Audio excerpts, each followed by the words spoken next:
जनाब असदुद्दीन ओवैसी जी. Thank you, sir.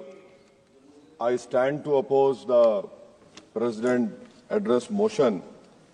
Sir, I start by putting to this House how this foreign policy for our country has been compromised from what its traditional position has been. Sir, take the case of Palestine. 61,709 Palestinians have been killed. 1,11,588 have been injured. India is a signatory to, India is a part to Genocide Convention, and the Genocide Convention says that anyone who's party to the Genocide Convention must contribute to ensure it prohibits from contributing to genocide and also requires to take steps to prevent it. Sir, not a single hospital is there in Gaza. This country, this great nation of mine, had constructed 2 floors of a library in a university. Those universities and that library has been finished. You have 1.2 million people being made homeless. Deliberate starvation has happened. And people have no drinking water. And what do we see now? We have heard the Prime Minister saying, "I'll stop the war in Ukraine." Where is my Prime Minister? Where is this government? Why are they keeping quiet on this genocide which is being perpetrated on the Palestinians? What has been the traditional stance of our country, from Mahatma Gandhi up to all the Prime Ministers? Why can't we oppose this genocide? We are party to the Genocide Convention. I am warning this government that when the genocide history of Gaza will be written, this Prime Minister will also be in the list of accomplices. I demand from the government that let our country take the responsibility of constructing the health sector in Gaza. Invite more Palestinians to India on scholarship. Let them rebuild that Gaza. We cannot be part. How can we allow arms to be exported to Israel? An Indian ship was stopped in Spain. We are signatory to this genocide convention. How will history remember us? With what face can we face the world? Sir, second point. India's moral voice is dead in Palestine, sir. It is completely dead in Palestine, sir. Sir, come to China. The army chief in the interview to an English newspaper said rules out any troop cut along LAC. He says no troop normalization can happen. Why are we back to business as usual? Mansarovar Yatra will start, direct flights will start, visas will be issued, Chinese investment will be welcomed with open arms. Can we patrol those 25 patrolling points which we lost? Can we go and patrol in the buffer zones of Galwan, Pongsong Su, Gogra, Hot Spring and Kailash Range? No. With what we have lost 2,000 square kilometers of land. And it is back to business with China. I strongly condemn this step which this government is taking in the fear of China. Come to USSR. Pew Research study had said that 7.25 lakh unauthorized immigrant Indians are in USA and 18,000 are in final list for removal. Are we going to accept all this 7.25 lakh? Are we going to accept this 18,000 who are in final list removal? How many aircrafts you require? 300 aircrafts. Can this government has imagined what the loss of remittance? What will be their employment over here? They have no policy. In Bangladesh, for one person, we are destroying a relationship with Bangladesh. When will my Prime Minister meet his counterpart in Bangladesh? I fear, sir, that we will be out of the game. When I say the term game, the government understands that. Sir, coming to minorities, sir.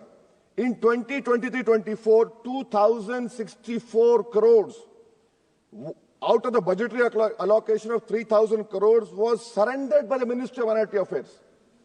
I have been consistently demanding from last 10, 11 years that the pre-matric, post-matric merit cup mean should be made demand-driven, and only 2,000 crores required. Because of it not making demand-driven, you have thousands of Muslim students who are out of education.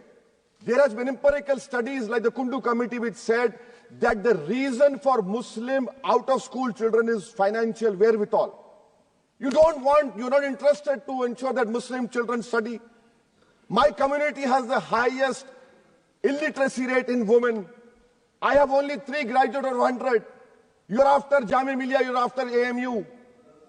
And madrasa you have cut down, yes, you don't read. You have cut down the money on madrasa also. I mean, if you read, you'll know. So why can't you do it, sir? And that is why I say, sir, this PMVJK scheme, come to Mustafawad and Okhla and see.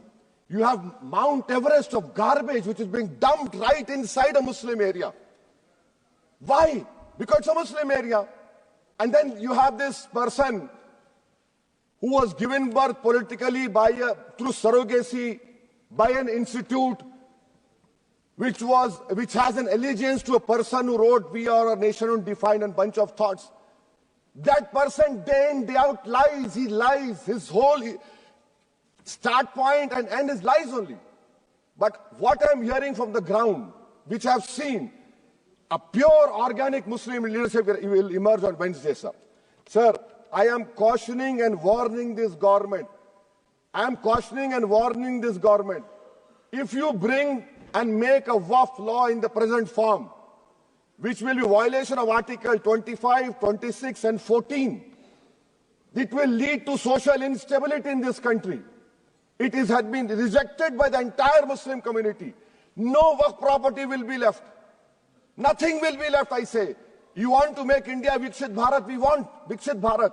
You want this country to take back into 80s and early 90s? It will be your responsibility. Because as a proud Indian Muslim, I will not lose an inch of my masjid. Forget about a masjid. I will not lose an inch of my dargah. I will not allow that. We will no more say and come and give a diplomatic talk over here. This is the house which I have to stand up and say honestly that my community, who are proud Indians, it is my property, not given by anyone. You cannot snatch it away from me. Waqf is a form of a worship for me. Sir, unemployment. Youth unemployment has increased to 45%. I'll give you examples, sir. Mumbai airport, for 1,800 jobs, 15,000 graduates turned up, sir. 15,000 graduates. I must congratulate the Prime Minister. Sir, in Bihar and UP, you see train stations overflow with aspirants every time there's an exam for government. In public sector, oil and gas sector, sir, 15,700 jobs lost, even though their revenue doubled. Central PSUs eliminated 2.7 lakh jobs over past decade. MSMEs, sir, in April, August 2024, on 11,500 MSMEs would have been shut down. Manufacturing employment fell from 12.6 in 11-12 to 11.4 in 22-23. Sir, in conclusion, what is the government showing us? And I really feel pity for the allies of NDA. Despite they are 240, they are irrelevant now. I mean, you can take something here and there, but what about the country at large? What about the youth of this country, which the only nation in the world which has a demographic dividend is India. And this government has failed to uplift the youth. That is why I on the grounds which I have submitted, I oppose this present motion, sir. Thank you. माननीय Nishikant Dubey ji.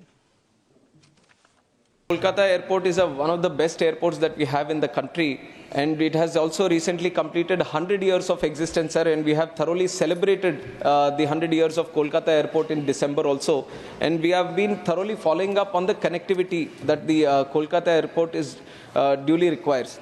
And one is there has been a strong demand for connecting Kolkata airport to Europe. And also, like the honourable member has mentioned, it becomes a very strategic location for us to connect our own country to the eastern side of the world.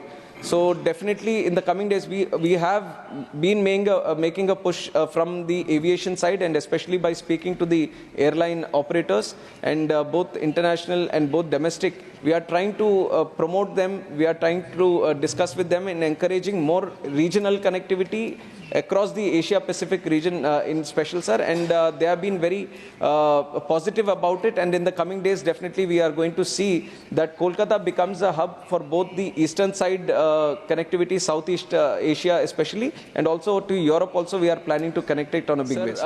From the government of India side, realizing the potential both to the economy, job creation, and the local activity that an airport brings. We want to create as many airports as possible and wherever the demand is. But one special situation gets created when already there is an agreement with an existing airport that within 150 kilometers no other airport comes in. There becomes a challenge and it becomes very sensitive. And likewise, our honorable senior member has also mentioned that regarding the Hosur airport.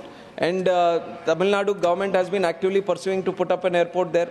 We would have been assisting, sir, when we are trying to assist also. But one challenge is the 150-kilometer radius from the Bangalore airport, which is becoming tricky. And this is a matter which both the Bangalore airport people, Tamil Nadu government, Government of India, everyone has to sit together and discuss and come up with a conclusion. So we will be proactively.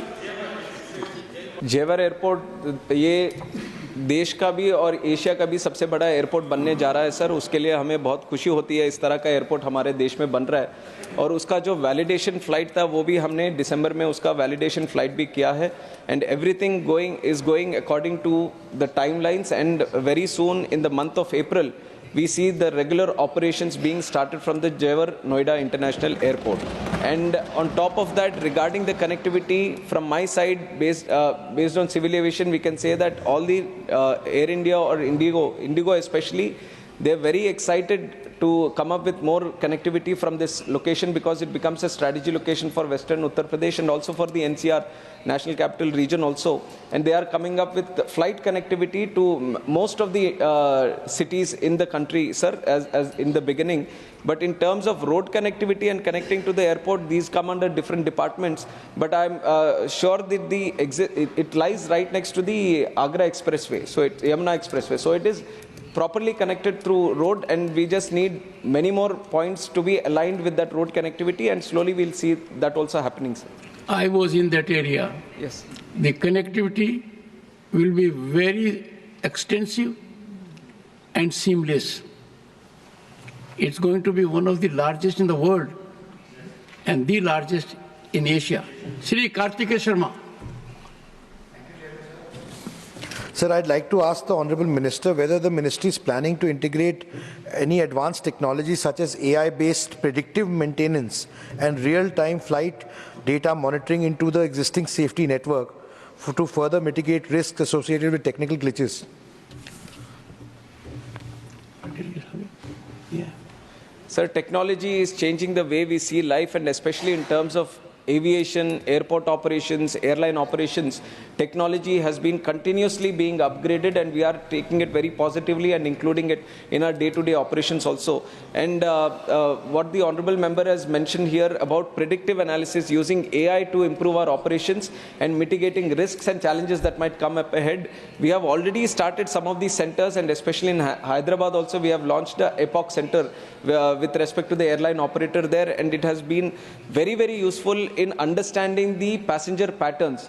How, at what hour, how much traffic are we getting, and how is the flight movement happening, and within the airport also baggage movement, the security check-in, lot of different activities we are able to predict beforehand itself based on the previous data and real-time data on how can we better the operations at the airport itself. Now we have got them in some of the major airports. We are trying to expand it to all the other airports also. In the coming years, we are definitely going to do it.